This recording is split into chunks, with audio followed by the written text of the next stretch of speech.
Good afternoon बच्चों। तो बच्चों, जैसा कि आपको पता है कि हमारे जो कक्षा 8 में हम पिछले जितने भी वीडियो जो हमने डाले हैं, आपने जो भी पढ़ाई करी है वो सब हमने व्याकरण में करी है। ठीक है, व्याकरण में हमारे समास का जो टॉपिक है वो लगभग क्लियर हो चुका है। उसके बाद हमने कारक करे, वो भी हमारे पूर्ण हो चुके हैं। अब आज हम व्याकरण का एक बहुत ही महत्वपूर्ण टॉपिक है सर्वनाम। ठीक है, सर्वनाम आज हम शुरू करने जा रहे हैं। और सर्वनाम का आपने छोटी कक्षाओं में तो ऐसा है नहीं पढ़ा है, आप जानते हैं, ऐसी बात नहीं है। लेकिन अब इसको हम थोड़ा जैसे जैसे क्लास का लेवल बढ़ता जाता है वैसे ही कोई भी सब्जेक्ट हो, कोई भी विषय हो, तो उसमें अगर वही टॉपिक वापस रिपीट होता है तो उसका भी जो है स्लैब बढ़ता है। मतलब कहने का मतलब उसका भी स्तर ऊंचा हो जाता है। उसमें भी हम कुछ और नई बातें सीखते हैं, जानते हैं उस क्लास के अकॉर्डिंग। जिस क्लास लेवल में हम हैं उस क्लास के अकॉर्डिंग हमारे व्याकरण लेवल होना चाहिए। ठीक है, यानी व्याकरण का वह स्तर हमारा होना चाहिए। तो इसलिए हमने सर्वनाम छोटी कक्षाओं में पढ़ा है, ऐसा नहीं। लेकिन हम फिर से हमारी क्लास 8 में हम पढ़ रहे हैं, तो आज हम फिर से सर्वनाम की परिभाषा, उसके उदाहरण, वो किसके भेद, उन भेदों के उदाहरण, वो सब हम आज में देखेंगे। तो आप सब तैयार हैं? चलिए, बहुत अच्छी बात है। पेंसिल लेकर बैठे पास में। जो भी आपको समझ में आए, समझना हो, आप पेंसिल से ज़रूर टिक करें। ठीक है, और मैं अंडरलाइन करूँगी, उन्हें आपको अपनी कॉपी में एज ए होमवर्क करना ही है। ठीक है, और वीडियो के एंड में आपको लिंक के साथ ही इनकी पिक्चर भी भेज दी जाएगी, जिससे आपको होमवर्क करने में आसानी रहेगी। ठीक है बच्चों, स्टार्ट करें।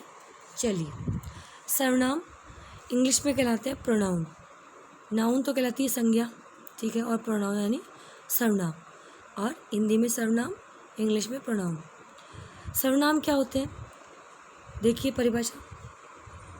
सर्वनाम यानी प्रोनाउन वाक्य में संज्ञा के स्थान पर जिन शब्दों का प्रयोग किया जाता है उन्हें सर्वनाम कहते हैं। जैसे मैं, तुम, वह, यह, वे आदि। अब संज्ञा के स्थान पे कैसे बच्चों? तो एक चीज़ ये सोच देखिए बच्चों, होता क्या है, मैंने जैसे संज्ञा के बारे में पहले भी कई बार आपकी क्लास में भी बताया है, सभी लगभग क्लासों में बताती हूँ कि हमारे इर्द गिर्द, हमारे आसपास जो कुछ है वह सब कुछ संज्ञा है। अगर मेरे हाथ में ये पेंसिल है तो ये भी एक संज्ञा है, ये पुस्तक है तो भी ये संज्ञा है। ठीक है, और आपके इर्द गिर्द जो कुछ नज़र आएगा आपको, सजीव निर्जीव, वह सभी संज्ञा में आता है।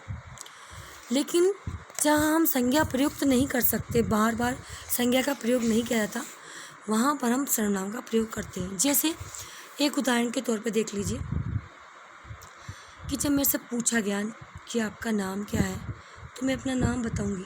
ठीक है, फिर ये कहा जाए कि अपना परिचय, पूर्ण परिचय दीजिए। तो परिचय जैसे कक्षा में एक बालक है जिसका नाम अमन है। ठीक है, अगर मैंने कहा कि बेटा आप अपना पूर्ण परिचय दें, अपने माता पिता, अपना नाम, ठीक है, कौन से नया स्टूडेंट आया तो कौन से स्कूल से आया, कौन से मोहल्ले से आया, किस जगह से आया, उसकी हॉबीज़, तो वो सबसे पहले अपना नाम बताएगा कि मैं अमन, जो भी शर्मा, गुप्ता, जैन जो भी लगाता हो। फिर उसके बाद में वो ये नहीं कहेगा, एक तो क्या कहेगा वो कि मेरा नाम अमन शर्मा है, मेरा नाम है ना, मेरा नाम अमन शर्मा है। उसके बाद में बताएगा मेरे पिताजी का नाम फला ये है, मेरी माताजी का नाम ये डैश डैश जो भी है। ठीक है, मैं फला मोहल्ले से आता हूँ, मैं इससे पहले उस स्कूल में था। ठीक है, तो वो हर जगह क्या प्रयोग कर रहा है, मैं का, मेरे पिताजी, मेरी माताजी, मेरे मोहल्ले का नाम, मेरा ये एड्रेस, मेरे पिछले स्कूल का नाम ये, मेरे इतने भाई बहन हैं, मेरे भाई का नाम ये, मेरी बहन का नाम ये। ठीक है, तो वह हर चीज़ में मेरा मेरा बोल रहा है। वह ये नहीं कह रहा कि अमन के पापा का नाम ये है, अमन की मम्मी का नाम ये है, अमन इस घर में रहता है, इस मोहल्ले में रहता है, अमन का शहर का नाम ये है, अमन पिछले स्कूल में पढ़ता था उसका ये नाम था, अमन के एक भाई है या एक बहन है, अमन के भाई का नाम ये, अमन की बहन का नाम ये। हर जगह वो अमन यानी संज्ञा का प्रयोग नहीं करेगा। उसकी जगह वह जिन शब्दों का प्रयोग करेगा वो सर्वनाम होंगे। क्या होंगे? वह सर्वनाम होंगे। जैसे मैंने अभी बताया, वह क्या कहेगा, मेरे पिताजी, मेरी माताजी, मेरा भाई, मेरी बहन, मेरे दादाजी, मेरा घर, मेरा मोहल्ला, मेरा शहर, मेरा पिछला स्कूल, मेरी हॉबीज़, मुझे ये पसंद है, मुझे ये खाना पसंद है। ठीक है, तो मेरा, मुझे, मेरे को, मैंने, ये सब चीज़ें वो अपने लिए संबोधित करेगा। तो ये सब सर्वनाम है बच्चों। जहाँ हम संज्ञा का प्रयोग नहीं करते वहाँ हम सर्वनाम का प्रयोग करते हैं। यही हमारी परिभाषा भी है कि वाक्य में संज्ञा के स्थान पर जिन शब्दों का प्रयोग किया जाता है उन्हें सर्वनाम कहते हैं। जैसे तुम, मैं, तुम, वह, ये, वे। ठीक है ना। यह मेरा घर है, यह पुस्तक मेरी है। ये नहीं कहोगे ये अमन की पुस्तक है, तो अमन ही तो बोल रहा है। ये थोड़ी कहा ये अमन की पुस्तक है। घर आया था ये थोड़ी कहेगा, वो ये कहेगा देखो ये मेरा घर है अपने दोस्तों को। ये नहीं कहेगा ये अमन का घर है। वह हर जगह अपने नाम का प्रयोग इस प्रकार नहीं करेगा, संज्ञा के रूप में न करके सर्वनाम के रूप में करेगा। आया समझ में? चलिए तो एक बार फिर से समझ लीजिए कि परिभाषा क्या है हमारी सर्वनाम की। वाक्य में संज्ञा के स्थान पर जिन शब्दों का प्रयोग किया जाता है उन्हें सर्वनाम कहते हैं। जैसे मैं, तुम, वह, यह, वे आदि। सर्वनाम के भेद देखिए। अब भेद कितने होते हैं परिभाषा समझ में आ गई। आशा करती हूँ बहुत आसान तरीके से समझाया मैंने आपको कि हम बार बार अपना इंट्रो देने में, अपने बारे में बताने में हम बार बार अपना नाम नहीं लेंगे। हम, मैं, मेरा, ये अपने दोस्त का भी है ना। चलो हम मुझसे नहीं, दोस्त की बात करें। दोस्त अगर अमन का दोस्त राहुल है तो बार बार ये नहीं कहेगा कि राहुल ये तेरा पेन, राहुल ये तेरे मम्मी पापा, ये राहुल के मम्मी पापा, ये राहुल का भाई, और राहुल से ही बात कर रहा है।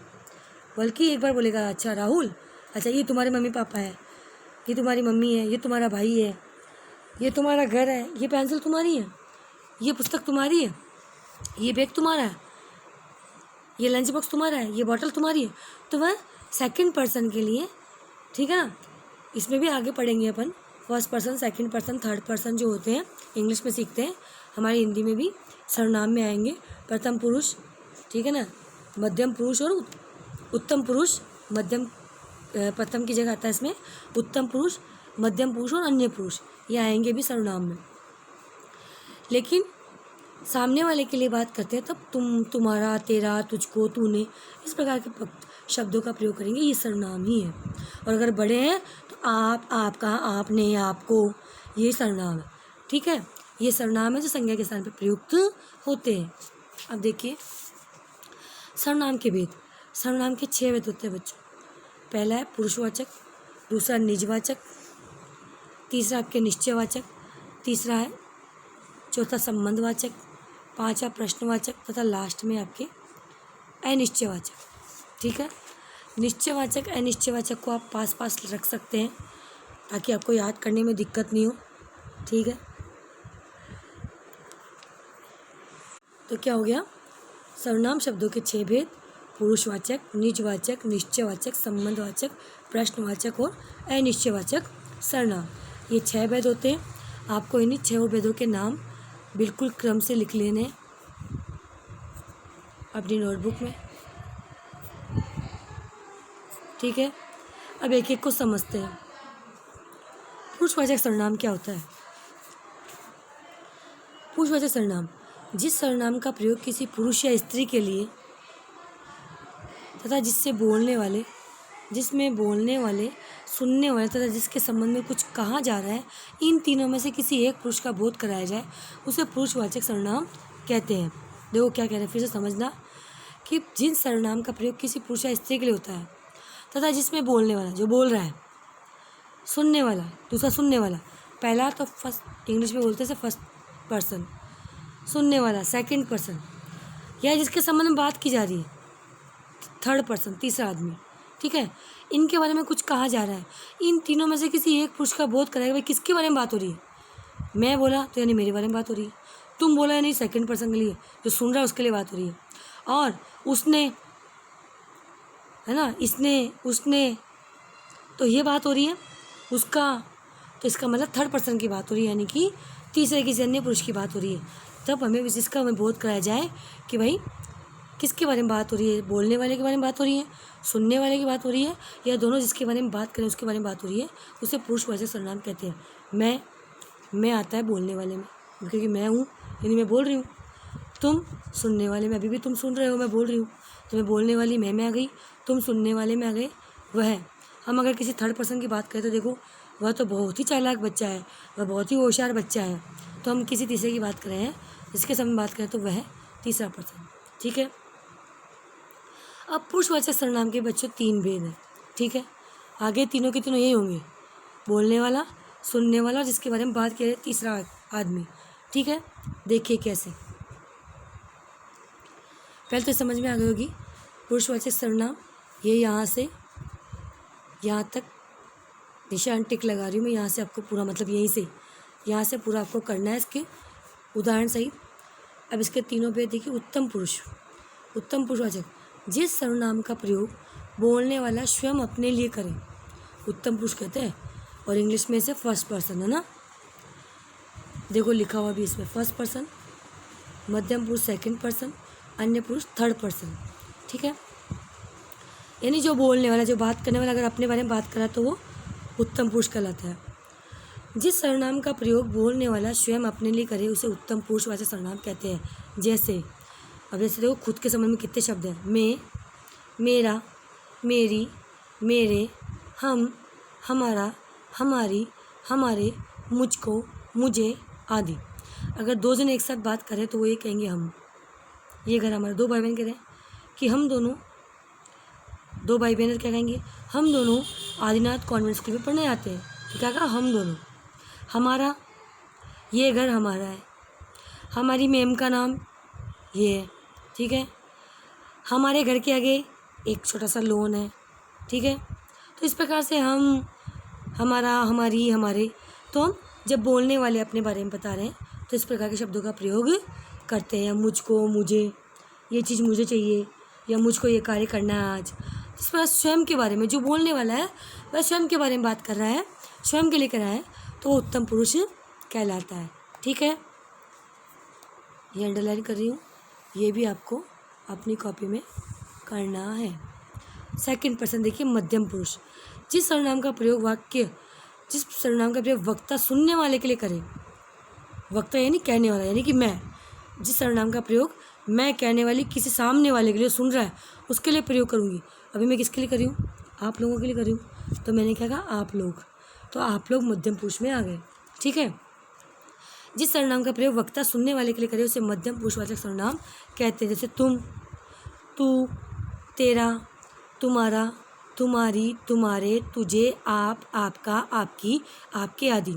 वैसे अधिकतर बच्चों आप, आपका, आपकी, आपके लिए, इस प्रकार के शब्द बड़ों के लिए प्रयोग करते हैं।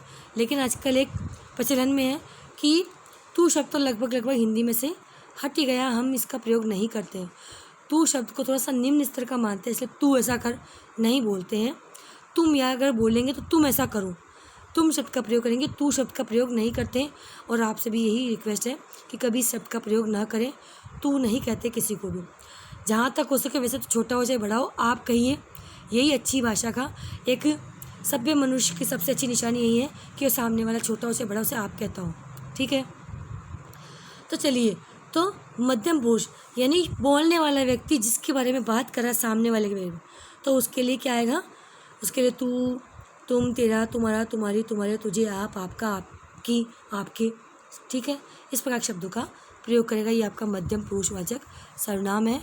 ये भी अंडरलाइन इस प्रकार आपको पूरा का पूरा कर लेना है अपनी कॉपी में, ताकि आपके और अच्छे से जब आप रीडिंग लगाए वापस दोबारा पढ़ें तो आपको अच्छे से समझ में आ जाए। चलिए, तीसरा इसका जो इसका भेद चला भी पुरुषवाचक सर्वनाम ही चल रहा है, उसका 3 भेद है उसके भी, उत्तम पुरुषवाचक, मध्यम पुरुषवाचक और तीसरा अन्य पुरुषवाचक। अब आप और मैं दोनों मिलकर जिसके बारे में बात करेंगे, यानी अन्य, थर्ड पर्सन जिसके बारे में बात करें, जिस सर्वनाम का प्रयोग वक्ता तथा श्रोता के अतिरिक्त किसी अन्य व्यक्ति के लिए किया जाता है उसे अन्य पुरुषवाचक सर्वनाम कहते हैं। जैसे वह, कि वह आदमी देखो कैसा डरावना लग रहा है, देखो वो आदमी इधर ही आ रहा है, कहीं वो चोर तो नहीं है, कहीं वो लुटेरा तो नहीं है। ऐसे वे सब कहाँ जा रहे हैं, अच्छा 2 मित्र जा रहे थे, अरे उसका घर यही तो है। जब वो किसी के बारे में बातें कर रहे हैं करेंगे उसका घर यही है, उसकी देखो, उसकी मम्मी वो जा रही, वो उसके भाई बहन है, देखो ये घर उसका है, ये सब उसी के घर वाले हैं, इसका ये पेन इसका है। तीसरे के बारे में बात करें, कहने वाला सुनने वाले को तीसरे के बारे में बता रहा है, ठीक है। तो इसमें इस प्रकार के शब्दों का प्रयोग हुआ, वह, वे, उसका, उसकी, उसके, यह, ये, इसका, इसके आदि, ये अन्य पुरुष में आते हैं, ठीक है। आया समझ में। फर्स्ट पर्सन हिंदी में कहते हैं उत्तम पुरुषवाचक, जिसमें अपने लिए बात करें, बोलने वाला स्वयं के बारे में बात कर रहे हैं। मध्यम पुरुष सेकंड पर्सन, बोलने वाला सामने वाले सुन रहा है उसकी बात को, उसके लिए बात कर रहा है। अन्य पुरुष थर्ड पर्सन, बोलने वाला सुनने वाले को तीसरे के बारे में बता रहा है, किसी अन्य के बारे में बात कर रहा है, वो थर्ड पर्सन, ठीक है। ये पुरुषवाचक सर्वनाम के 3 भेद हो गए, ठीक है। आज के लिए बच्चों मुझे लगता है आपको इतना ही समझना चाहिए। परिभाषा आ गई इसमें, वाक्य में संज्ञा के साथ में जिन शब्दों का प्रयोग करते हैं उन्हें सर्वनाम कहते हैं, जैसे मैं, तुम, ये, वे आदि, ठीक है। सर्वनाम के भेद 6, पुरुषवाचक, निजवाचक, निश्चयवाचक, संबंधवाचक, प्रश्नवाचक तथा अनिश्चयवाचक। पहला पढ़ा पुरुषवाचक, ठीक है। इसकी मैं आपका और आशा करती हूँ आपको समझ में आ गया होगा। इसके बाद ही मैं आपको वीडियो के एंड में आपको मैं इसके पिक्चर भी भेज दूँगी, जो कि आपको होमवर्क में करना है। यहाँ से लेकर लगभग आपको पूरा जो मैंने अन्य पुस्तक करवाया यहाँ तक आपको पूरा करना है, ठीक है बच्चों। धन्यवाद।